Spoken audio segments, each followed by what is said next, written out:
Eh bien, salut à tous, c'est Naï Manga pour une nouvelle vidéo. Alors, c'est un nouveau top. Alors, pour ce top, on parlera des mangas post-apocalyptiques. Pour ceux qui ne savent pas, un univers post-apocalyptique est un univers tiré d'une autre, mais avec des différences qui ont causé une apocalypse. Comme d'habitude, j'essaie de mettre des mangas peu connus afin de vous en faire découvrir. Sur ce, bonne vidéo!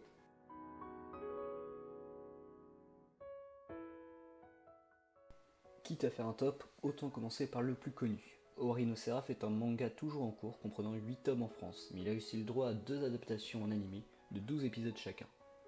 Tout de suite le synopsis. Un virus mortel a décimé les adultes du Japon. Les enfants, seuls survivants de l'épidémie, ont été asservis par les vampires qui ont profité de l'occasion pour faire leur come out.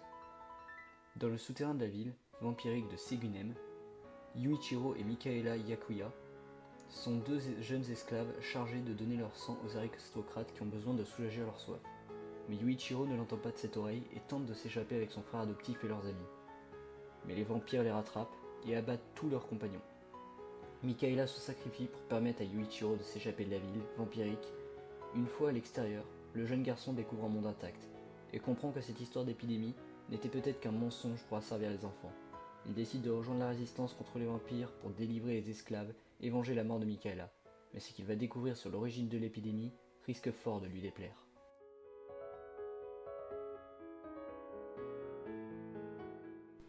Ce manga est beaucoup moins connu que Ori no Seraph, je ne l'aurais je pense jamais découvert si je ne l'avais pas trouvé dans un vide-grenier. Bref, Malicious Code est un manga fini de 4 tomes. C'est un bon manga et les personnages sont tous attachants, même si on se rend rapidement compte que le mangaka a manqué de temps pour développer son univers à 100%. Voici le synopsis. En 2034, Hiro Sakaki est sur le chemin du lycée lorsque son bus de ramassage scolaire est attaqué par une fille aux yeux rouges.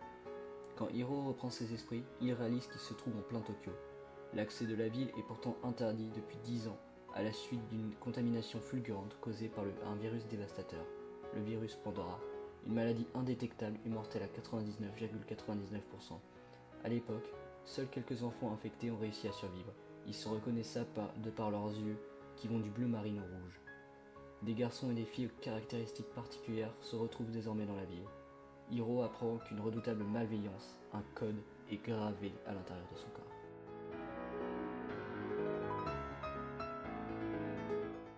Voici un manga que j'adore et que j'ai relu au moins 3 fois. Copélion est un manga fini en 26 tomes et malheureusement non édité en France. Cependant, le manga a eu le droit à une adaptation en animé de 13 épisodes. C'est un manga très plaisant à lire et je vous conseille de commencer si vous réussissez à trouver les scans.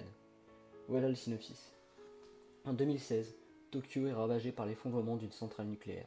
20 ans plus tard, la ville est quasiment déserte et Ibara, Aoi et Taeko, 3 lycéennes modifiées génétiquement pour être insensibles aux rayonnements radioactifs, sont envoyées par l'armée dans la capitale pour trouver et secourir d'éventuels survivants.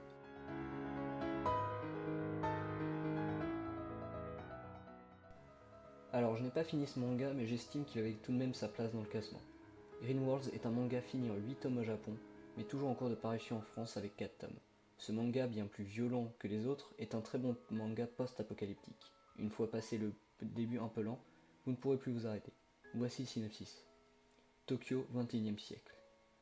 Comme les autres grandes villes du monde, la capitale japonaise mise sur la reforestation urbaine pour lutter contre le réchauffement climatique. Akira, un jeune lycéen, prend le métro pour rejoindre sa petite amie. Une panne de courant l'oblige à rester sous terre. Quand il ressort, le monde n'est plus tel qu'il le connaît.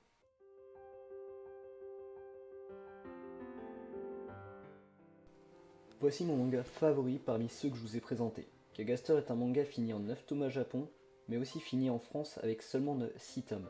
Je ne sais pas pourquoi, mais vu que ce manga est à la base un doujinshi, je pense qu'à l'édition française a coupé certains passages. Enfin bref. Kagaster est un très bon manga, vous serez très rapidement pris dans son atmosphère.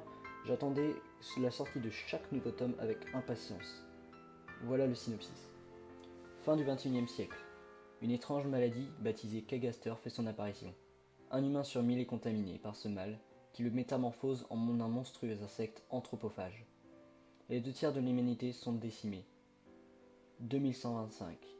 En plein milieu du désert, Kido, un exterminateur de génie, sauve Ilie d'une attaque de Kagaster.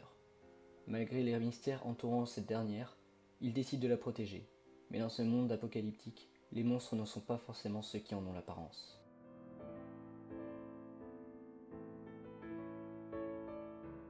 Sur ce, c'est la fin de la vidéo. Elle vous a plu?